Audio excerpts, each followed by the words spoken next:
បាទនេះគឺជាសកម្មភាពការផ្លាស់ប្ដូរកញ្ចក់រថយន្ត Range Rover Vogue ឆ្នាំ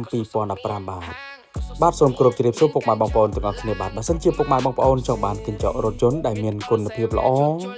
និងជាងដែលមានជំនាញច្បាស់លាស់ផ្នែកកញ្ចក់រថយន្តដែលក៏មានជំនាញនិងបទពិសោធន៍យូរឆ្នាំខាងផ្លាស់ប្ដូរសូមកុំភ្លេចខាងកុសលសុខមានបាទខាងយើងខ្ញុំក៏មានលក់កញ្ចក់រថយន្តគ្រប់ម៉ាកគ្រប់ស៊េរីហើយក៏មានសេវាកម្មទៅផ្លាស់ប្ដូរកញ្ចក់រថយន្តជូនពុកម៉ែបងប្អូនដល់ទីតាំងផងដែរបាទហើយបើសិនជាពុកម៉ែបងប្អូនមានបញ្ហាដូចជាកញ្ចក់រថយន្តជ្រាបទឹក